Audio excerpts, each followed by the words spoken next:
Hello and welcome to the Unrealistic Box, where we have realistic discussions about unrealistic dreams.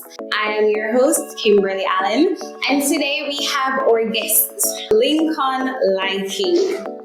Hello, Lincoln, how are you? Hi, Kim. Thank you so much for having me. Absolutely wonderful to be on the podcast with you today. Thank you for agreeing to participate as our guest. For our viewing or audience, could you tell us a little about yourself? Something that no one really knows about you and you don't mind sharing. Okay, what no one really knows about me and that I wouldn't mind sharing. I speak Patois very well. You know, I had a discussion this week. A person's telling me that they think I don't speak Patois. I speak Patois very well. That is something that a lot of people may not know. I didn't know. Right, so that's why I'm sharing it, because a lot of people don't know. I actually really enjoy speaking Patois. It's just that I break it out for special occasions. So, you know, for persons who don't know, that's something that they would know about me now. So is it that you can speak it as well as read it, or is just the speaking? You can write it and read it too? Writing is a challenge because, you know, I've not studied it like that. But to read it and to speak it is where my proficiency lies. All right, so Elder Liking. Lincoln Liking is actually an elder.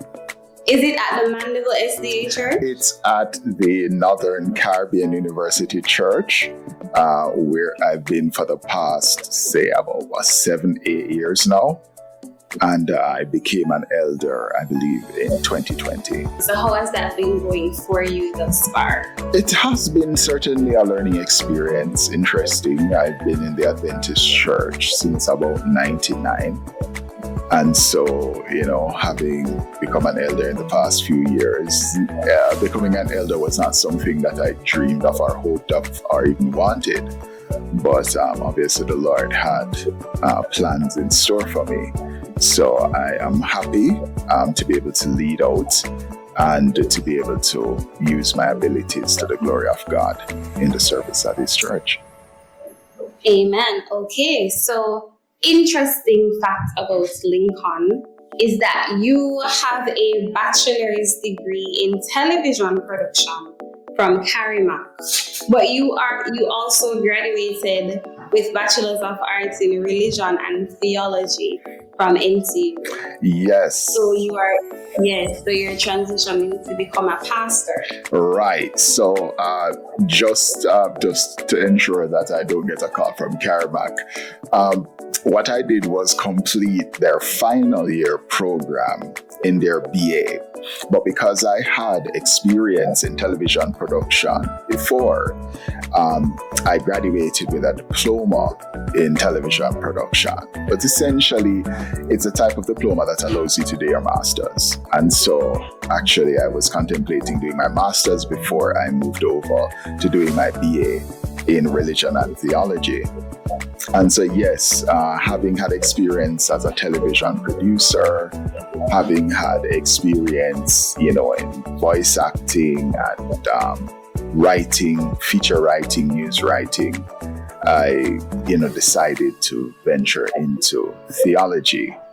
The pastoral call was something that was on my life pretty much most of my life. I got the call very early on, but at the time it's not something I wanted to do, and for years I ignored it.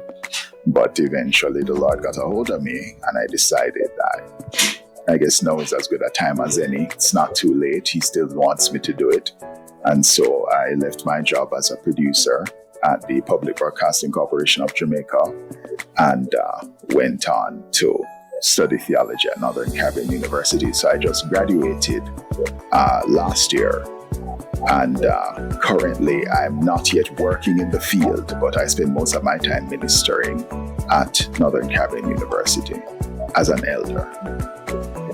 That is wonderful, and on behalf of everyone here at Summit Productions, congratulations on your recent accomplishment. We are very proud of you and the work that you have been doing. Now, you said that you left your job at PVCJ to become a pastor. Yes. So how hard was that for you to do? Because you said that you had a calling, but you were kind of hesitant at first too. So leaving your source of income and, going back into the school to become a pastor, how hard was that for you?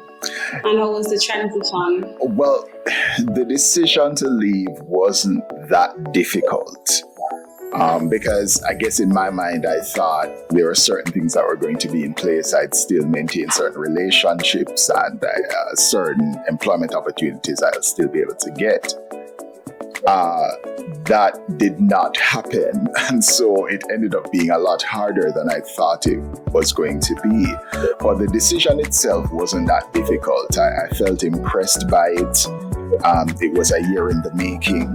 And so for me, making that move, trusting God was not difficult. But as I said, I think going into it, I had a particular mindset about what would happen, what would be available to me. That did not happen.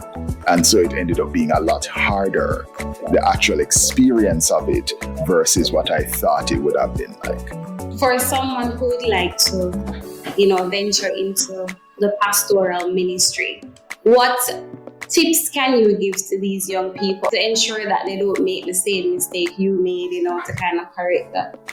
Well, I'd say that going into pastoral ministry, firstly, it's a calling. I keep remembering this quote from a former Prime Minister, Bruce Golding, and he was asked about, a year after becoming Prime Minister, what that was like. And his comment was, there are easier ways to make a living. The reality is that, becoming a pastor, there are easier ways to make a living. But it has to be a calling. There are better economic opportunities. There are less stressful jobs. So if you're going into it because of a job, I would say no. I'd say that a pastoral ministry, while it is a job being a pastor, it's more of a calling. And additionally, I think that being a pastor's wife is also a calling. And so you have to understand that being in a relationship, you need to be with somebody who shares that calling with you. And I believe that the Lord will provide such a person for you.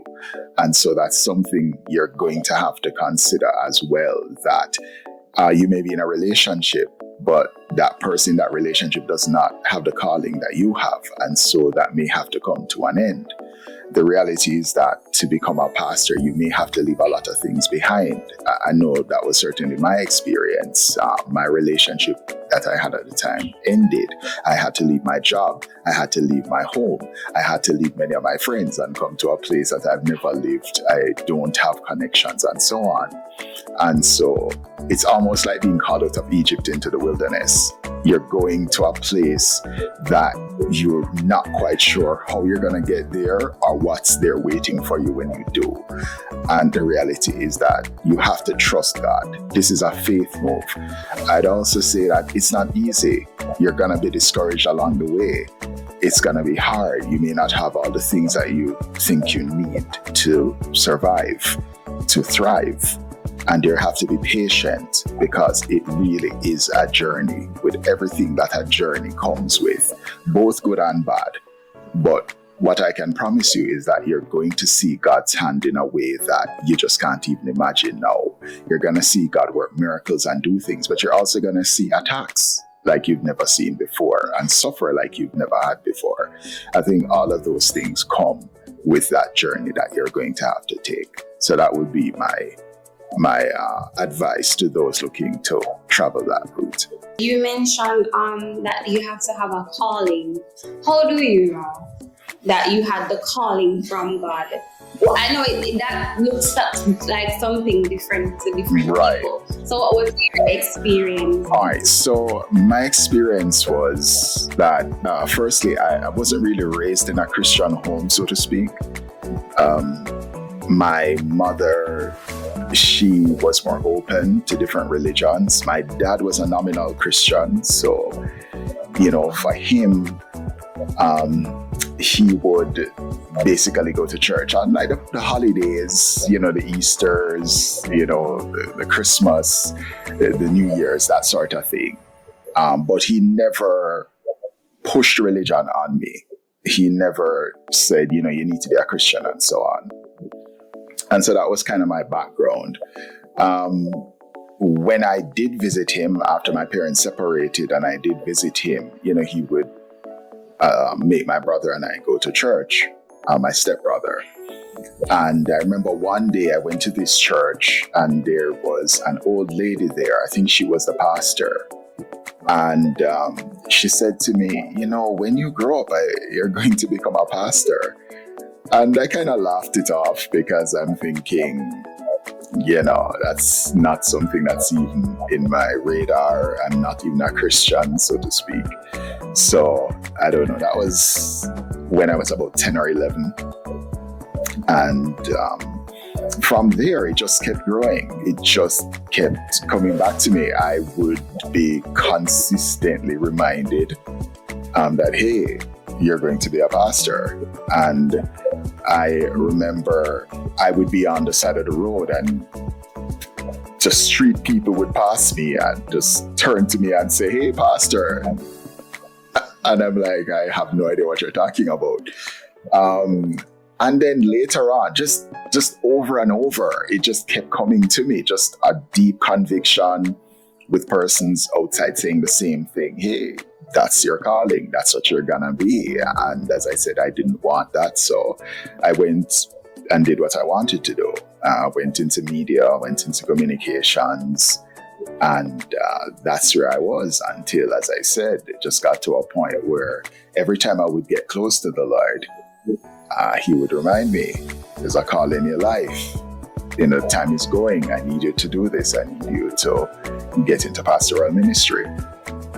Until eventually I said, all right, I'm going to do it. And I did it. So that's what it was like for me. It was just over years and years and years of constantly being reminded, constantly being told by people around you, say, hey, I remember when I applied first for NCU, and I remember I called up a lady I knew there. We used to work together at JNN. And I remember she left and started working at NCU. And I remember I called her up and said, hey, I wanted to apply for NCU and I want to apply for communications. And the lady said to me, I know you told me that you want to apply for communications, but the Spirit keeps telling me that I need to put pastoral ministry on this paper. You know what? And I never spoke to her about the calling on my life, but she said, that's what the Spirit, and we were back and forth. I remember shaking for days after that conversation because I'm like, I don't want to do this. But again, it kept coming back. And I remember after I told I should tell you this before. I remember I was practicing martial arts because I practiced multiple martial arts in my life. And there's this Brazilian martial art that I practice. Now, in that martial art, everybody gets a name. You get a nickname. And it's in Portuguese. And I remember I had not practiced for a long time. And I came back and I heard them calling me Pastoral. And I was like, what does that mean? And he said, that's your nickname. And I said, what does it mean? And he said, it means pastor. And so, again, just consistently coming to me, personal convictions, person saying it outside. And I remember, again, that conversation with that lady. And, she's saying, the Spirit is telling me I need to put pastor on this paper because that's what the Spirit is telling me. I didn't do it. I still went into communications. I didn't last a year at NCU, and that's why I ended up going to UA. I didn't last a year, and so I ended up having to reapply when I decided to do pastoral ministry. So, as I said, it looks different for everybody, but that's my experience, and there have been so many things that I've seen since then to let me know that this is the path that God called me to. So here I am. Just for information purposes, a lot of people think that once you graduate from Northern Caribbean University with your Bachelor in Religion and Theology, that you are a pastor. No, pastors are employed by the conference. And so until you're employed, you're not actually a pastor. So after I graduated, because I was literally going to school on and off for about 7 years. For 7 years, it took me 7 years to complete my program. 7 years to complete a 4-year program, right? So it took me 7 years. And when I was finished, I told the Lord, I need a year. I need a year to settle down. I need a year to work on my health. I need a year to get some things under my belt before I step over and go. And so I just asked for that I just needed some time. There's just no way I could have left after 7 years of school and go directly there. I needed some time. And so I'm in that space right now. But, and I've done a lot of the things I wanted to do. But in another few months, I should be stepping over into employment as pastor. But again, that's up to the conference whether they want to hire me or not. I'm hoping that happens, but that's the plan. Okay, so what have you been doing in the interim, in your break period? Have you been conducting maybe series, seminars, evangelistic workshops, or something of the sort? All right. So as it relates to professionally, I've been working. I'm currently the head of New Sports and Current Affairs at NCU Media Group. So that's what I'm doing as far as work is concerned. As it relates to ministry, I've been doing a passion project, something that the Lord has laid on my heart, and that is called the Messages to Young People Summer Series. So I did that last summer. I'm planning to do it again this summer, hoping to do it every summer. And it's a series that, as the name suggests, is geared towards young people. And we deal with topics that I find that we don't deal with enough. And as it relates to young people, so we're looking at things like movies, television shows, anime, that kind of thing that we don't really talk about. And also look at relationships. We look at, why should you believe in God as opposed to other things? Atheism, evidence for God. Why should you believe in Jesus as opposed to other things? We get into that. Why should you be a Seventh Day Adventist? There's so many different Christian denominations. Why should you be a Seventh Day Adventist? What does it mean to be a Seventh Day Adventist for young people? And so I did that last year. It was great. It was well received. We're looking to do that again. MYP 2022, Messages to Young People 2022. So we're looking to get that going for this summer. Outside of that, I did a series at Mandeville Church. Very good experience. It was focused on youth. I took some of the elements from Messages to Young People, did it there, shared my personal testimony. And so I've been doing that. I've been doing presentations. Mostly people call me for presentations. I love doing presentations. I do more presentations than I do preaching assignments, partly because, again, the pandemic, it's hard to kind of go places, and mostly because I just have a passion for teaching and presentations. And my ministry mostly at NCU Church. And so that kind of limits my ability to go elsewhere. That's changing, especially now that the DRMA has been lifted. So I'll be going around a lot more. But currently, my focus is on presentations. So mostly for Vespers, different groups will call me in to do a series on relationships, a series on movies, a series on stories, a series on being an Adventist. So that sort of thing. So I know you have said before that you didn't grow up as an Adventist. How did you become a Seventh Day Adventist? Well, that's certainly an interesting story. So in my testimony, I call it, I am a Seventh Day Adventist, my journey to present truth. I talk about the fact that God had brought me through a lot of different religious traditions. And along the way, I kept picking up different beliefs. Little did I know that those beliefs were what Adventists believe. I didn't know anything about Seventh Day Adventists. I just knew that they had people that kept the Sabbath or went to church on Saturday, but I didn't understand what they believed. So I learned about the 10 Commandments and the Sabbath from one set of religious beliefs. I was involved in Rastafarianism. I learned about while there, I learned about the mark of the beast and the Pope being the Antichrist and all of that. Went through a sort of Hinduism type belief system. That's where I learned about vegetarianism and all of that. Went through Jehovah's Witness religious system, learned about the state of the dead and Michael the Archangel and all of that. So by the time I became a Christian at age 19. And by the time I became a Christian, I had all of these beliefs, but I wasn't going to church. I didn't belong to a church. And then I remember the Lord saying, there's an end time people with an end time movement, and I want you to be a part of that. And I was like, okay, what church do I go? So I started just going around to different churches and seeing, what they're about. But then I remembered that I had said when I was a part of the Rastafarian faith that if I became a Christian, I'd have to go to a Sabbath-keeping church because I believe in the Seventh Day Sabbath. And so one day I just got up and walked into the Brayton Seventh Day Adventist church. It was right out on the front there. And it was the first time I'd ever been in a Seventh Day Adventist church. And I still remember the question the lady asked me when I came in, and she's like, "Who invited you?" And I said, "Nobody." I wish I could have that back, because I'd say, this is my Father's house, because this is where the Lord wanted me to be. And I remember sitting and just absolutely hating Sabbath school.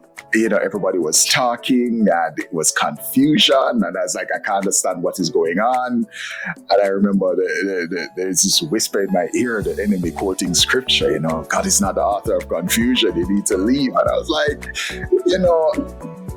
if I'm gonna stay, then I think I'm just gonna stay. And just, if I don't like it, I'll just not come back.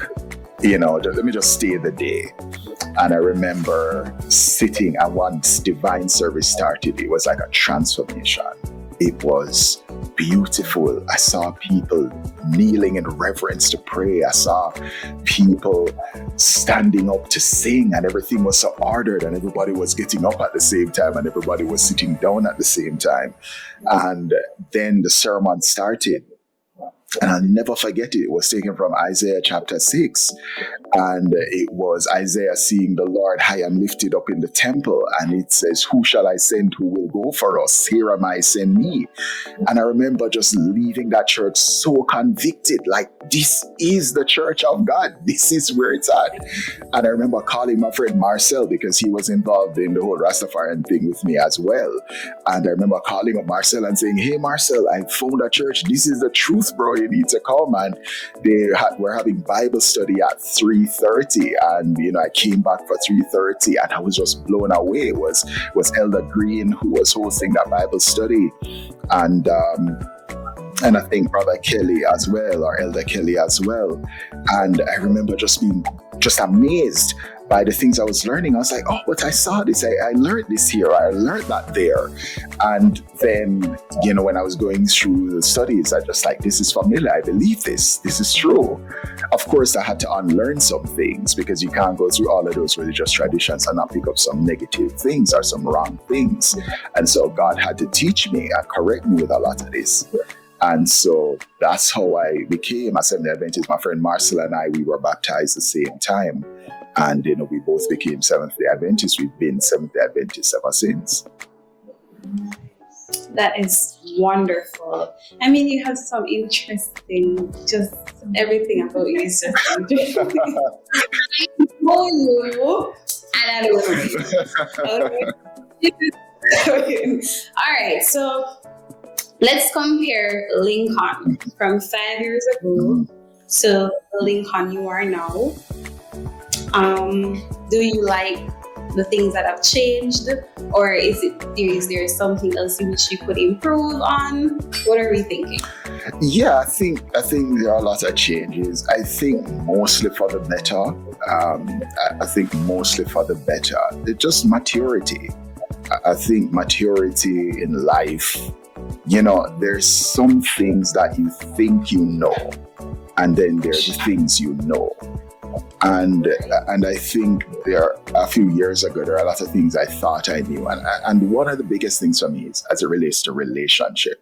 I think sometimes you're in a relationship and you think you know yourself or you think you're right. And then the relationship ends and you look back and you realize, hey, you really weren't that great. The things you were asking for were really unreasonable. And I think you need distance and time to grow and to see yourself. I think I see myself better now than I did. There's a perception of yourself and then there's who you really are. And I'm not saying I have a complete idea of who I am, but I'm just saying I see myself a lot better for the good and bad. To understand that, hey, these things about you are real. They're not figments of your imagination.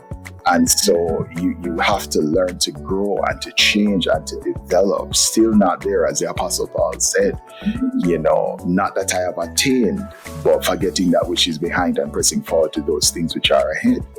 You just have to keep going. So that's where I'd say I think the growth has happened more, just more in terms of understanding yourself, understanding your strengths, understanding your weaknesses, understanding where you need to grow, and appreciating all of that and trying to move from there. What is the hardest part? What is the hardest change that you had to accept? That's a tough one. I think the hardest change that I've had to accept is that I'm not as good as I thought I was.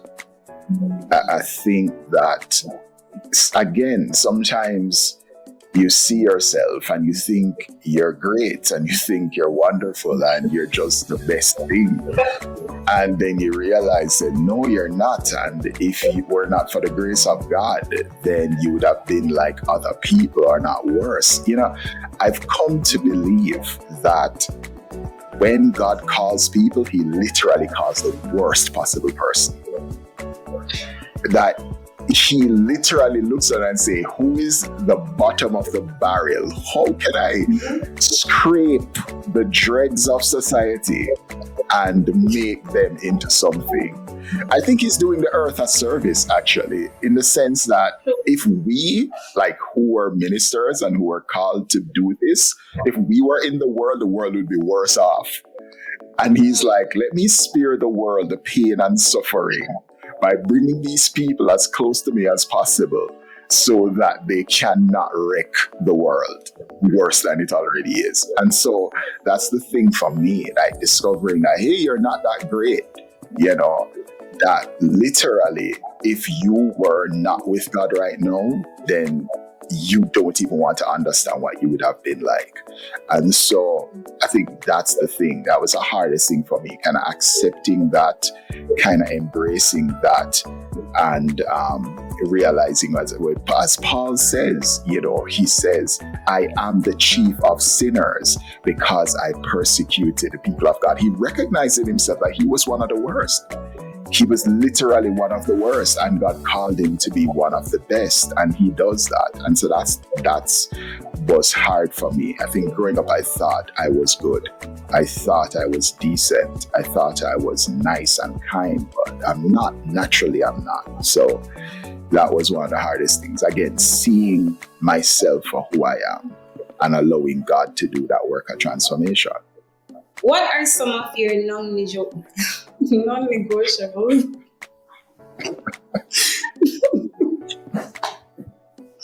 Right. So what are some of your non-negotiables in life?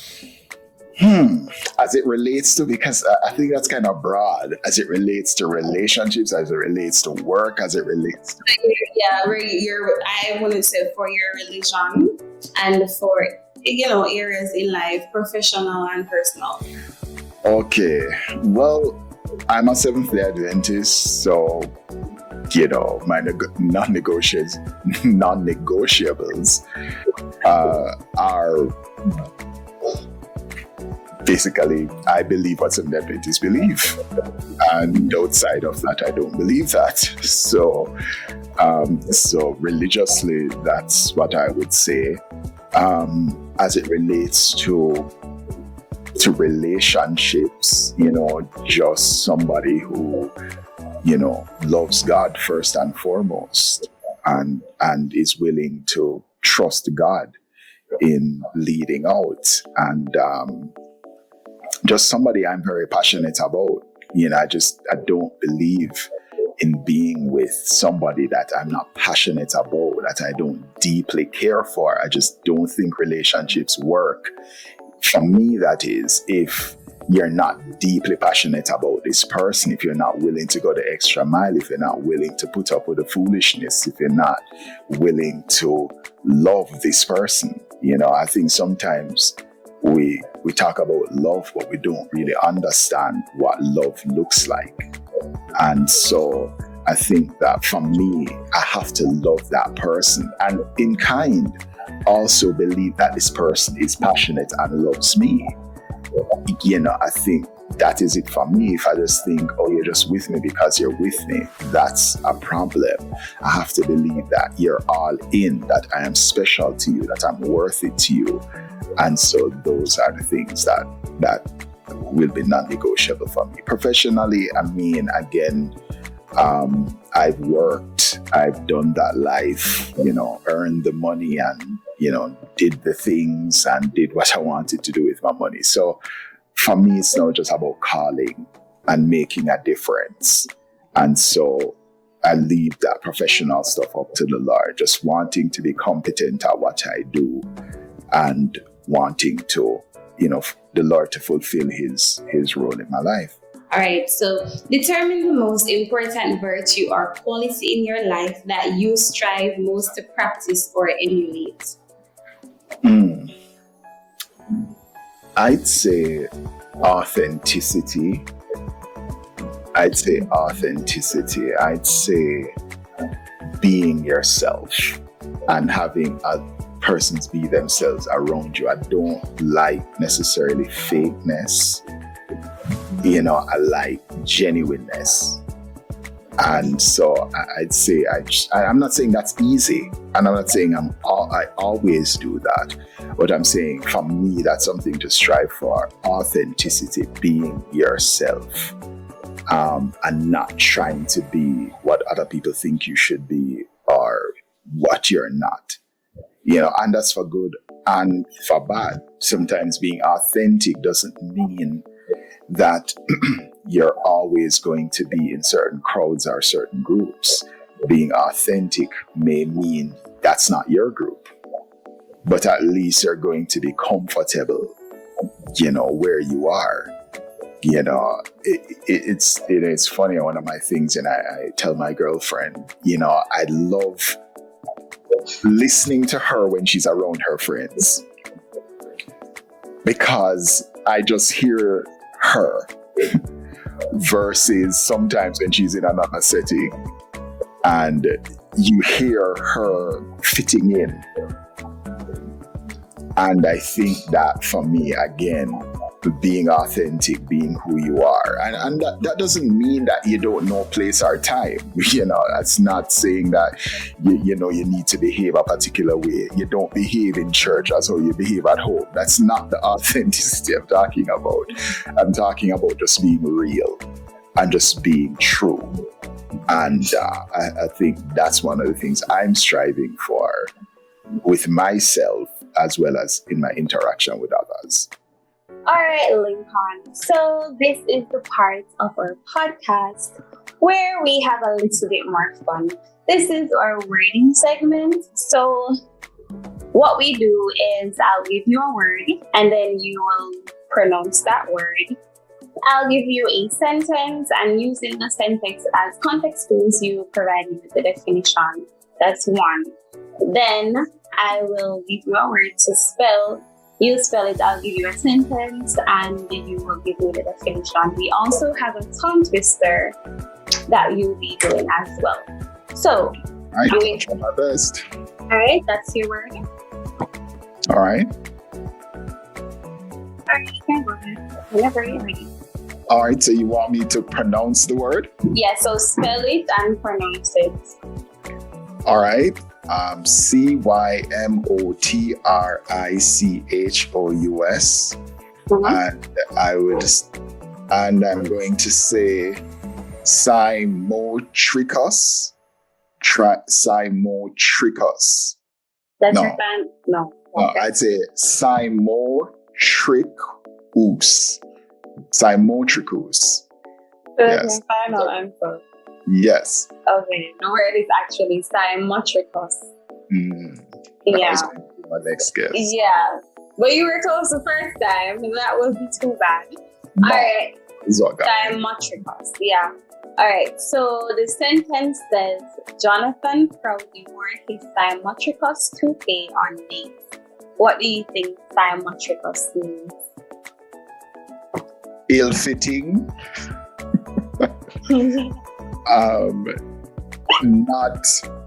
Not improper, not fitting. Probably that's where I would go with it. That's where you go. Okay. No. Simotricus actually having wavy hair.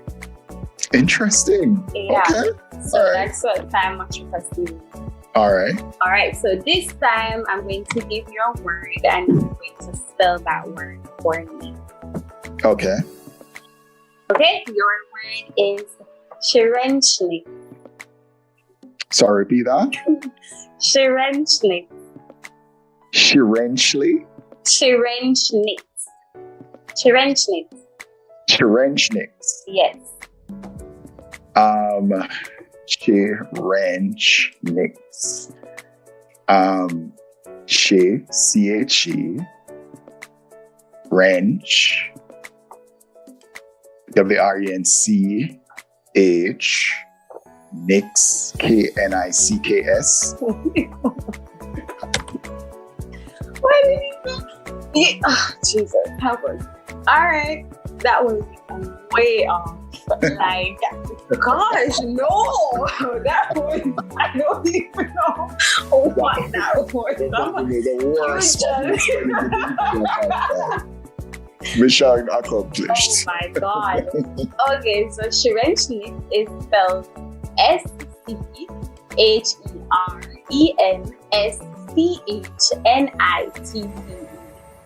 All right. I wouldn't have gotten that anyway, so I prefer my spelling. Wow. All right. Shirenchnik.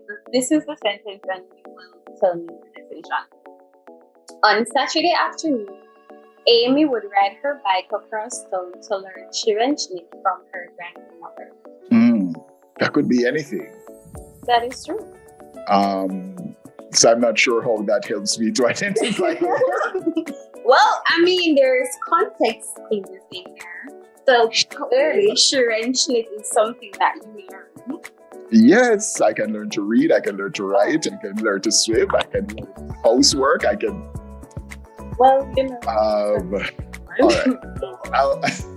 Okay, so I'll say if it's from her grandmother. From her. From her grandmother. Yeah. Yes, I'm saying it's from her grandmother. Then it's probably going to be something old and antiquated, or something that you're necessarily not going to learn from your neighbor or from your friend. So some form of knitting, some form of I was tempted to say some form of housework. So I'm gonna say some sort of knitting or something dealing with a quilt. I don't. Okay. I'm not sure what else to say. You're just off today. You're just off. All right. So Shirenchnik is the art of cutting paper into decorative design. And again, I'm not sure exactly how that sentence was considering it could be literally anything. Literally. But okay. I'm so sorry, but we do our best over here. All right, so this is our tongue twister. All right. So I'm going to let you read down slow. I'm going to time you 10 seconds. So you're going to say 3 times fast, 10 seconds without making any mistakes. All right. Am I to start? Yeah, you can start. Okay, all right. So you can just familiarize yourself with it first, and then I'll start after you finish reading through one time. All right. Interesting. All right, let's go. Are you ready to start the time, or are you going to read it? Yeah, just no. All right, no. 10 seconds. Let's go. Go. And I'm supposed to say it 3 times? 3. 3 times fast. Yes. No mistake. 10 seconds. No mistake. All right. Let's go.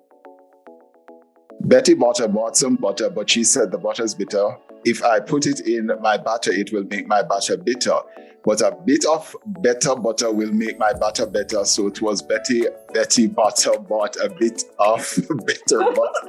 Betty Butter bought some butter, but she said the butter's bitter. If I put it in my batter, it will make my batter bitter. But a bit of better butter will make my batter better. So it was better Betty Butter bought a bit of better butter. Betty Butter bought some butter, but she said the butter's bitter. If I put it in my batter, it will make my batter bitter. But a bit of better butter will make my batter better. So it was better Betty Butter bought a bit of better butter. All right. Okay. So that was 44 seconds. I mean, I think so. I should have I don't think I told 10 seconds. Jesus. I'm just saying. But you did your best though. That was good. I like that. I want to talk about something real quick. Yeah.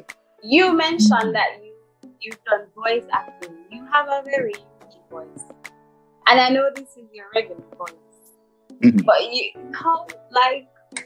how did you get into voice acting? All right, so how I got into voice acting is that I originally wanted to do voice work in Hollywood. I wanted to voice movie trailers growing up as a kid. And I loved movies, loved stories, and I loved movie trailers, these 2-minute, 30-second teasers for movies that would be almost a movie in and of itself. And it was an art form that I really loved, and I wanted to learn how to voice. And so I would listen to the movie trailers and try to practice the voice. There was two in particular, Don LaFontaine. I think he was like the granddaddy. He was like the master, the most popular. And then there was another gentleman, I don't remember his name. But they were the two top. One worked on the East Coast, one worked on the West Coast. East Coast meaning like New York and so on. West Coast meaning Los Angeles. And so I would listen to them and mimic their voice. And so I started to develop that way. So that's how I kind of got into it. And then I wanted to work in media, but being somebody who doesn't like being up front and so on, I thought, well, if I did voice work, then I wouldn't have to be. There was a program, not sure if it's still on, called Hill and Gully Ride. And it was a very popular program. And you would never see the person voicing. All you would do is hear. And so for me, that was like what I wanted to do. I just wanted to voice. I didn't want to be on camera or anything like that. So that's kind of how I got into it. And I've been doing voiceovers for years. I still do voiceovers to this day. Persons ask me to do voiceover. I still get paid to do voiceovers from time to time. So basically, that's what it is. Something I don't see myself putting it down. It's just something that's going to be with me, I guess, for the rest of my life. Oh. So that's it. Well, you do have a very great voice. I do like your voice. Sometimes, I hear advertisements on the radio. And I'm like, oh, okay, that's his Lincoln. But then no. Because I'm like, okay, the content that is being advertised, that's not you. Yeah. So, but that is really good. Is it something that you practice, or it just comes natural to talk? Yeah, it's something that I've practiced in the past, something that I'm still learning, still growing, still a lot of work. And, when I listen to myself in the past, I don't sound this like how I sound now. Right, yeah. And so, the more work you get, people want different voices. So you're used to doing a particular thing. Persons want a different sound. And so you have to grow, you have to learn. And sometimes it's frustrating, sometimes it's difficult. But it's all a part of the growth. Final question. So you're 93 and you lived a fully purpose-driven life. What do you have to say to your grandchildren? I'd have to say that there is no life you can live that's better than the life God has planned for you. Amen. I'd say that because I've done that. I've lived my life. I've rejected his call. I've, done my thing, spend my money how I wanted to spend it, go where I wanted to go, be with who I wanted to be with. And there is no life better than the life God has planned for you. And it doesn't end here. It continues into something greater. So I just want them to know that don't be afraid. Don't think you're gonna lose out. Don't think you're losing anything by giving up what you want for what God wants for you. It will always be better. So that's what I would tell them. That is a very wise word. Well, I'd be 93, so I'd hope I'd be wise by that time. Okay. All right. So, I would like for you to leave us scripture, an encouraging or a motivational scripture for us that will take us through the week. What are we thinking? What scripture is that? Yeah, you'd think that would be easy, right? There are a few that comes to mind. I think the one that pops up now, I'm not sure if it's the one that I'm picking, but it's the one that's kind of been on my heart since I guess the podcast started. And it's the wise man in Ecclesiastes, Solomon. You see, he also messed up and he knows. And so at the end of his book, he says, "Fear God and keep his commandments, for this is the whole duty of man." I think that's it. That's life. People ask the question, what is the meaning of life? Fear God and keep his commandments, for this is the whole duty of man. And that would be the passage that I'd leave. Oh, wow. Thank you so much, Lincoln. I'm going to put the elder on it. Elder Lincoln Lighting, for spending time with us today, for, encouraging us, for being authentic and transparent in your responses.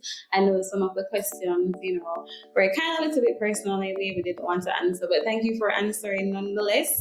We wish for you a great and wonderful week, and all the best in your pastoral ministry. Thank you so much, Kim. It was great being here, sharing with you, and I'm looking forward to hearing more of your podcasts as your growth and journey continues.